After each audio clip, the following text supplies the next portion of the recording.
मेरे लिए बहुत खुशकिस्मती है कि यहाँ पे सिनेमा शुरू हुए और अगर हम कश्मीर में कुछ प्रोजेक्ट्स बना रहे हैं वो हम यहाँ पे सिनेमा में कर सकते हैं और आज लैला मजनू 6 साल के बाद सिनेमा पे पर्दे पे दिखी तो बहुत अच्छा लगा।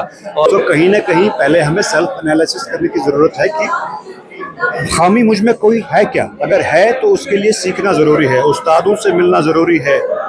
अगर आप मज़हब में कहते हैं कि अगर बच्चे से भी सीखना पड़े सीखो, शर्म नहीं करो। अगर आप शर्म करोगे तो ज़िंदगी भर वो खामी लेके रहोगे। तो हमें अपने हुनर पे पहले काम करना ज़रूरी है और स्किल बेसिकली वही है कि like once we up ultimately we have to sell ourselves. जितना प्रोडक्ट हम अच्छा बनेंगे उतनी हमारी मार्केट में डिमांड रहेगी। एक दिल में मलाल था कि हर जगह कश्मीर की फिल्म है, कश्मीर में बनी है, कश्मीर के लोगों के बारे में हर जगह थोड़ी बहुत दिखाई गई, बट यहीं पर नहीं देख पाए थे लोग। And you try and bring as much truth to it as possible. That's a basic job that I understand. या किसी भी फिल्म मेकर को थोड़ी भी झिझक होनी चाहिए कि जब वो सोचते हैं कि कश्मीर में शूट करे या ना करे, बिल्कुल बिना झिझक आगे शूट करना चाहिए। That's what I want to say.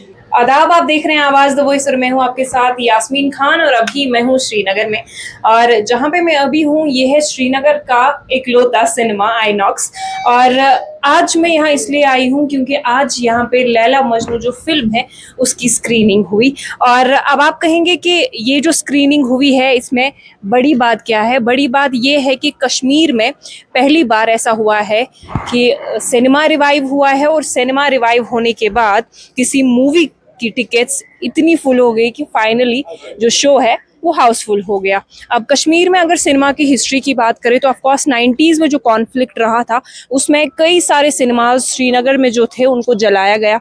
और उसके बाद जब 2019 के बाद सिनेमाज को रिवाइव करने की कोशिश हुई तो ये सिनेमा जो कि आईनॉक्स है यहाँ पे एक एक करके मूवीज जो है दिखाना शुरू किया गया। अब आज यहाँ पे जो लैला मजनू फिल्म है जिसे डायरेक्ट साजिद अली ने किया है, उनकी फिल्म को यहाँ पे स्क्रीन किया गया। ऑल्दो काफ़ी डिमांड थी और डायरेक्टर से बार बार कहा जा रहा था कि आप यहाँ पे इस फिल्म को स्क्रीन करें और फाइनली आज का जो शो था वो हाउसफुल हुआ और कल का भी जो शो है वो भी हाउसफुल होने वाला है। और ऐसे में हमने कई लोगों से बात की और ये जानने की कोशिश की कि जब कश्मीर में ख़राब हालात थे तब चूँकि सिनेमाज ख़त्म हुए थे, अब सिनेमाज रिवाइव हो रहे हैं तो उनका कैसा रिएक्शन है। तो लोगों यही कहना है कि अक्सर जो कश्मीर के यंगस्टर्स हैं जो फिल्म मेकिंग को परस्यू करना चाहते हैं या बॉलीवुड में इंटरेस्टेड है मुंबई जाते हैं, बट अब उन्हें बॉम्बे जाने की कोई ज़रूरत नहीं है क्योंकि अब यहाँ पे सिनेमा कल्चर वापस से रिवाइव हो गया है। लैला मजनू फिल्म के डायरेक्टर साजिद अली अभी मेरे साथ है। सर, आपसे जानना चाहूँगी कि 6 साल के बाद आज आपकी फिल्म लैला मजनू कश्मीर में थिएटर में रिलीज़ हुई। अब हम कश्मीर की जब बात करते हैं, यहाँ के थिएटर्स की बात करते हैं, काफ़ी दफ़ा लाइक बंद ही रहा करे, बट आज ही हाउसफुल हुई और लोगों का इतना प्यार आपको देखने को मिला, कैसी फीलिंग है?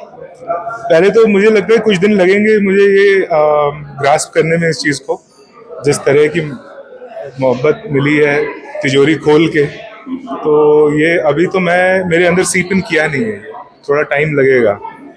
और मैं बस एक ही चीज़ बोलना चाहता हूँ कि बहुत कम सोसाइटीज़ हैं जो कश्मीर के लेवल की रूहानियत रखते हैं, समझ रखते हैं, और शायद उन्होंने इस फिल्म में वो देख लिया जो शायद हमने अचीव भी नहीं किया।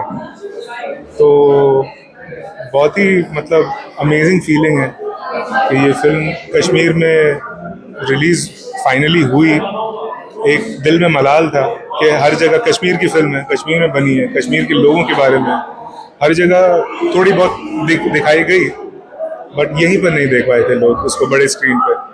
तो सो ग्रेटफुल टू धर साहब, सीनियर एंड जूनियर, विजय साहब एंड विकास साहब कि इन्होंने इस फिल्म को वापस चांस दिया और हम लोगों को एक मौका दिया कि यहाँ के लोगों की मोहब्बत हम देख सकें अपनी आंखों से। मीर सरवर हमारे साथ जुड़ चुके हैं। सर, मेरा सवाल आपसे रहेगा कि अब इतने सालों के बाद लैला मजनू जो है सिनेमाज में रिलीज हुई है, बट मेरा क्वेश्चन इस मूवी को लेके नहीं है पर्टिकुलरली। मैं पूछना चाहती हूँ कि अब जिस तरह से सिनेमा रिवाइव हो रहा है, ऑफ कोर्स आपका जो एंगेजमेंट है यंगस्टर्स के साथ ज्यादा है, आपको काफी लोग अप्रोच करते हैं कि सर हमें मूवीज में जाना है, कैसे क्या लगता है, कैसा एंथुजियाज्म है यंगस्टर्स में? यहाँ पे एंथुसियाज्म, एनर्जी बहुत है, हुनर भी बहुत है, टैलेंट भी बहुत है। सिर्फ एक सजेशन है कि पेशेंस थोड़ा कम है, क्योंकि खुदा के फजल से यहाँ पे सब खूबसूरत है। और बड़ा हमारे भी है बचपन में कहते हैं ये सारी हीरो और ये सारे हीरोइंस, और वो है looks a good up to modelling तक ठीक है। उसके बाद जब आपको डायलॉग बोलना है, हम कितना तैयारी कर रहे हैं, हम अपनी आवाज़ पे कितना काम कर रहे हैं। I remember about me, my rate of speech was very fast. मेरी आवाज़, मेरी बात कोई समझ नहीं पाता था। मुझे लगता था कुछ ठीक बोला, मैं तो ठीक बोल रहा हूँ, उनको क्या प्रॉब्लम हो रहा है। जब I recorded the voice and I heard it, I couldn't understand. तो कहीं ना कहीं पहले हमें सेल्फ एनालिसिस करने की ज़रूरत है कि खामी मुझ में कोई है क्या। अगर है तो उसके लिए सीखना ज़रूरी है, उस्तादों से मिलना ज़रूरी है। अगर आप मज़हब में कहते हैं कि अगर बच्चे से भी सीखना पड़े सीखो, शर्म नहीं करो। अगर आप शर्म करोगे तो ज़िंदगी भर वो खामी लेके रहोगे। तो हमें अपने हुनर पे पहले काम करना ज़रूरी है। और स्किल बेसिकली वही है कि like once we up ultimately we have to sell ourselves. जितना प्रोडक्ट हम अच्छा बनेंगे उतनी हमारी मार्केट में डिमांड रहेगी। अगर हम खुद ही खामी रखेंगे कि यार मैं तो खूबसूरत हूँ, मैं जाऊँगा तो हीरो बन जाऊँगा, नहीं। आपने कितना पढ़ा है एक्टिंग के बारे में, कितनी किताबें पढ़ी हैं, कितना लिटरेचर पढ़ा है। अल्टीमेटली कहानियाँ लिटरेचर से ही आती हैं। आप जो भी कैरेक्टर प्ले करोगे कहीं ना कहीं से भी आप रेफरेंस जो आपने जिया नहीं है, वन इधर यू लिव इट, टू और यू हैव वॉच्ड इट और रेड इट। अब नॉर्मल बॉलीवुड की फिल्मों में आपको इंस्पिरेशनल कैरेक्टर शायद कम मिलेंगे, लेकिन अगर आप ईरानी मूवीज़ देखोगे, कोरियन फ्रेंच मूवीज़ देखोगे, किताबें पढ़ोगे, नाटक पढ़ोगे, तो आप वैसे किरदार भी पढ़ पाओगे जिनके बारे में जो बाद में कहीं ना कहीं आपकी इमोशनल मेमोरी में रहेगा। और जब आपको किरदार निभाने की ज़रूरत पड़ेगी तो you can relate, you can take cues from that. हाँ, आप तो खुद रहोगे ही रहोगे, लेकिन कहीं ना कहीं आपको रेफरेंस पॉइंट एक मिलेगा। तो पढ़ना बड़ा ज़रूरी है।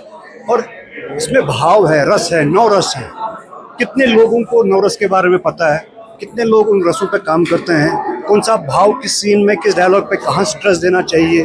तो ये बहुत ज़रूरी है। स्पीच बड़ा ज़रूरी है, पढ़ना बड़ा ज़रूरी है। यही मेरी एडवाइस और सजेशन होगी सबको कि एक्टिंग सिर्फ कैमरे के सामने डायलॉग बोलना नहीं है, एक्टिंग उसको फील करना है, उसको समझना है। और जब भी आप फ्री हो, होमवर्क बड़ा ज़रूरी है। We have been joined by a young Kashmiri actor, Mooreen Shamiri. Mooreen, आपसे मेरा सवाल रहेगा अभी, चूंकि काफ़ी टाइम के बाद सिनेमाज कश्मीर में रिवाइव हुए हैं। आप चूंकि यू आर अ बर्डिंग एक्टर, आप काफ़ी प्रोजेक्ट्स हैंडल कर रहे हैं फॉर नाउ, म्यूजिक वीडियोस हुए।